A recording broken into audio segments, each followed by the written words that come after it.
Dahil medyo maulan po ang panahon sa ngayon, sa mga nag-crave po dyan sa ganitong napakasarap na dish, tara samahan niyo po ako. It's me again, Chari TV. Magluluto po tayo ngayon nitong napakasarap na dish na gusto po ninyo. Huwag na nating patagalin to, tara simulan na po natin.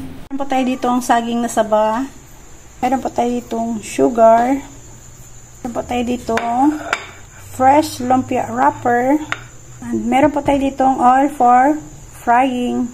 Para simulan na po natin, kinat lang po natin yung ating saging into small pieces. And sprinkle lang natin ito ng sugar. And then, i-mix lang po natin para mag-combine yung sugar sa ating saging.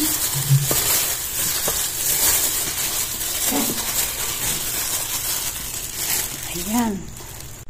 Para sa dikit naman po ng ating wrapper, ayan, mag-mix lang po tayo dito ng spoon of cornstarch and then mag-add lang po tayo dito ng water.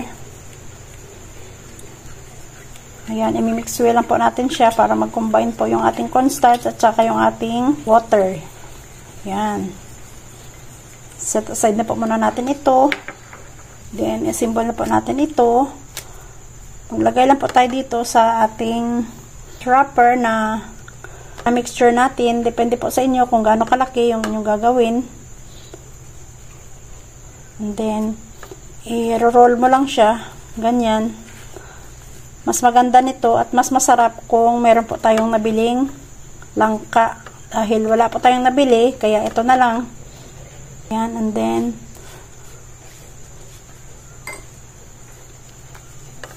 yan, ilalak na po natin siya ng mixture natin na ginawa. Ayan, i-continue lang po natin itong gawin hanggang sa maubos na ang lahat ng ating mga ginawang banana mixture. Sa ganitong paraan, mas marami ang inyong magagawa at mas lalo po kayong makakatipid kung bibili po kayo sa labas. Dahil ganito lang naman po kabilis siyang gawin. Kaya, ayan, para mas makasave po tayo, gagawa na lang po tayo dito sa bahay. Ayan. Continue lang po natin. Pero bago po ang lahat, kung nakikita nyo, kinakamay ko na lang po ito, pero naghugas po ako ng aking kamay. Bago po ako dito salang sa aking pagro-roll. Ayan. Ganyan lang po siya kabilis. I-roll mo lang siya ng ganyan, and then, lagyan mo lang siya ng pandikit, and then, diba? Ganyan lang po kabilis, ganyan ka-easy. Ayan, the same process lang po talaga ang paggawa dyan.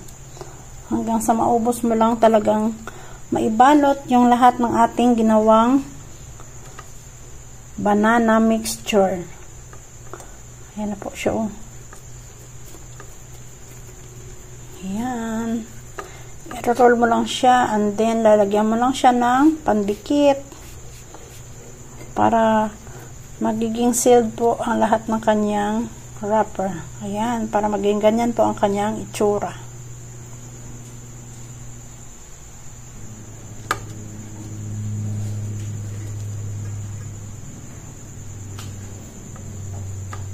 Ayan. The same na talaga ang kanyang procedure. Pero talagang mas masarap ito kung meron po sana tayong nabiling langka or jackfruit. Dahil yan ay isa pang sangkap na lalong nagpapasarap sa ating langka, or kung meron kayong ubi, pwede nyo rin lagyan ng ubi. Gusto nyo naman ng ibang paraan ng pagbalot, yung makikita mo siyang parang maliit lang po siya tignan. Ganito lang po siya. Ganyan. Lock mo lang ganyan yung kanyang both sides. Ganyan. Then, parang nagro-roll ka lang din ng lumpia. Parang ganyan lang po yung kanyang itsura. Ayan. Then, the same. Ginawa mo sa una. Ilalak mo lang yung kanyang pinakadulo at ayan. Ayan, ganyan lang. And then, lalak mo lang siya. Ganyan.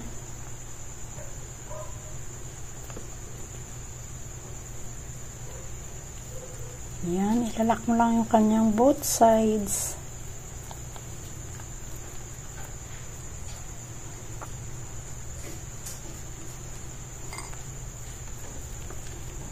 And there you go.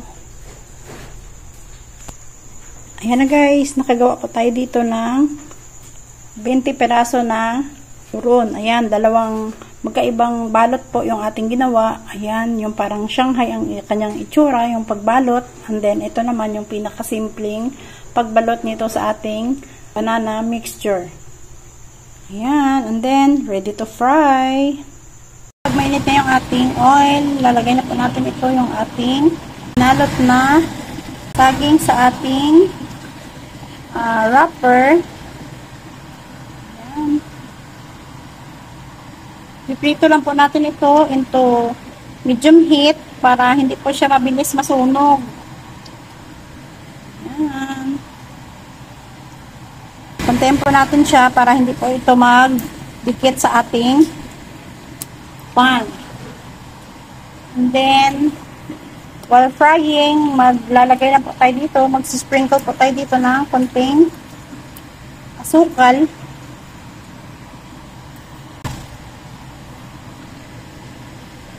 Antayin na po nating mag-caramelize yung sugar na ating nilagay.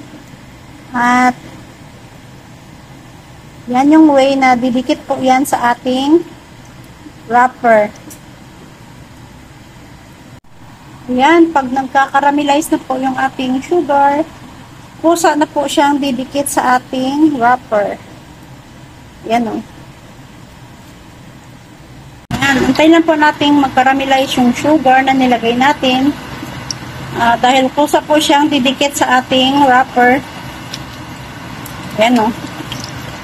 Pero wag po natin itong bibiglain sa sobrang mainit na apoy dahil mabilis pong masunog yung ating wrapper.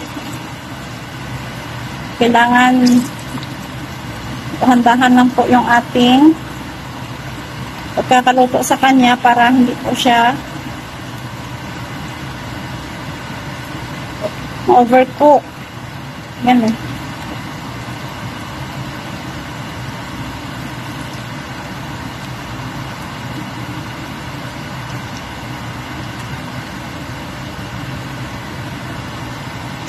Kung sa tingin nyo po ay medyo kulang po siya ng asukal, dagdagan na lang po ninyo. Tantahin nyo na lang po yung paglagay ng asukal nyo para hindi po siya parami masyado at hindi po siya too much na tatamis. Diba? Kita nyo na guys, parang medyo nag-brown na po siya. Ayan. Tuloy lang natin itong halu-haluin para mawelcoat po ang lahat ng parts ng ating wrapper. Sure. Dahil hindi po pantay hindi pantay masyado yung ating apoy, kaya ayan. Hindi din pantay yung pagkakadikit ng ating asukal sa ating wrapper. Yan. Patuloy lang po siyang ikot-ikutin. Patuloy lang natin itong ikot-ikutin para may well coat po talaga ng sugar yung ating wrapper. Yan. Dahan-dahan na po silang nag-brown. Yan guys.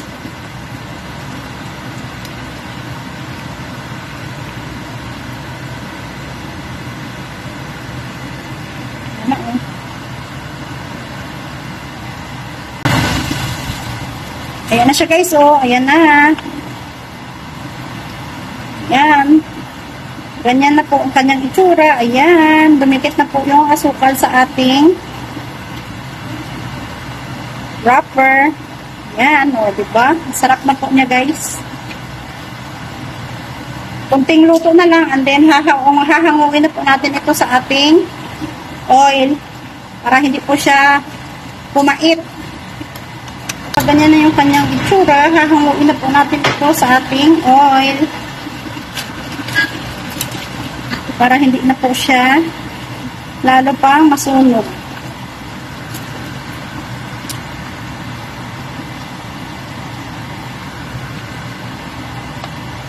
Diba? Sarap na po niya. Then, add naman po ulit tayo dito ng panibago pang mga nirap nating mga mixture. Yan.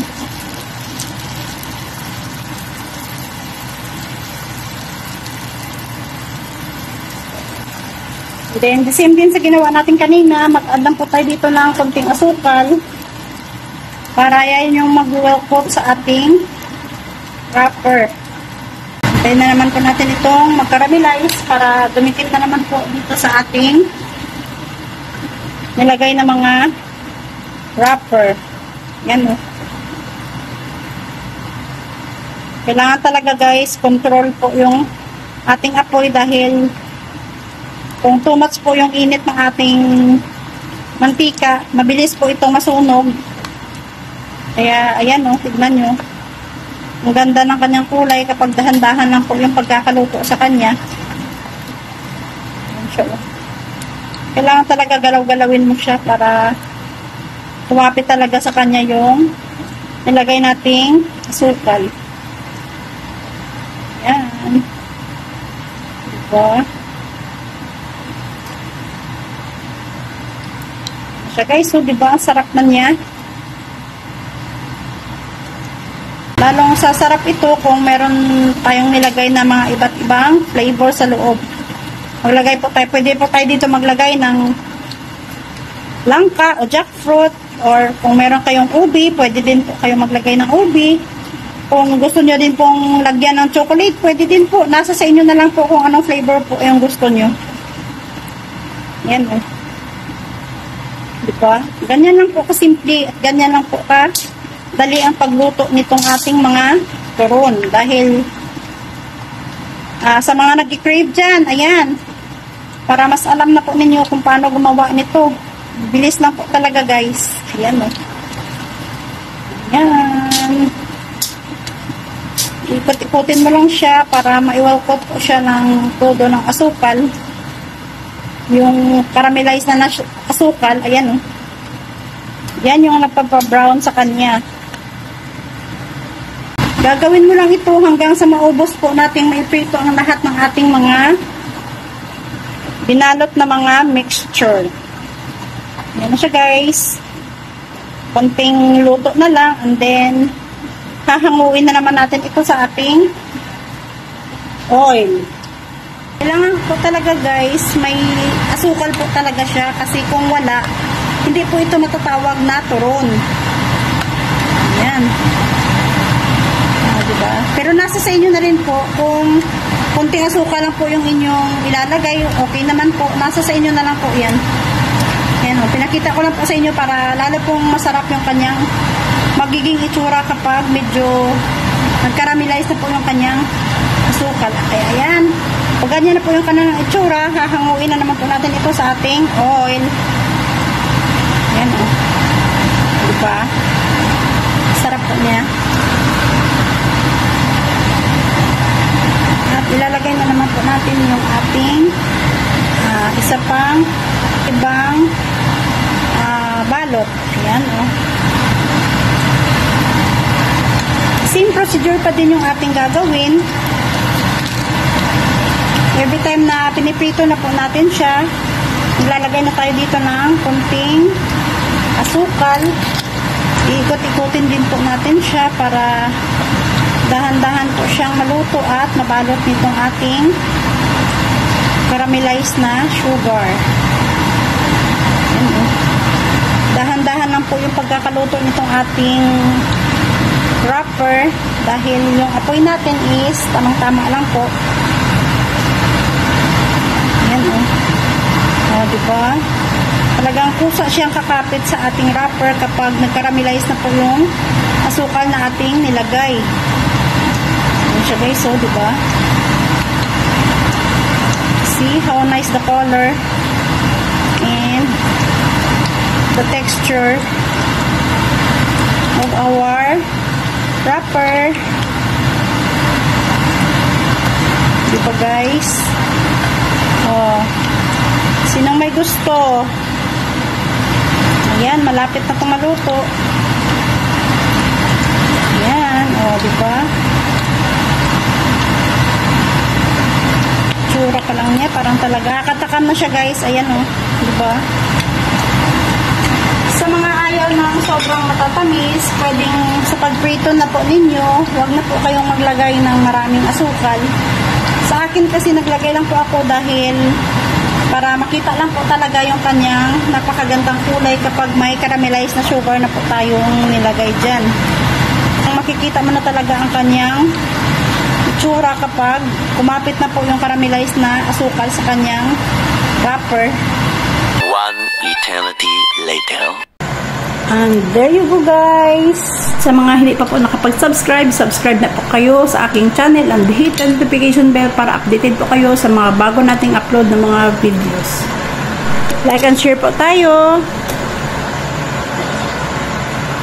Ready to serve. See that, guys? How yummy and beautiful the texture it is. This is our final product of Filipino Turon. Yan. Ano pang inaantay nyo? Tara! Let's go! Enjoy!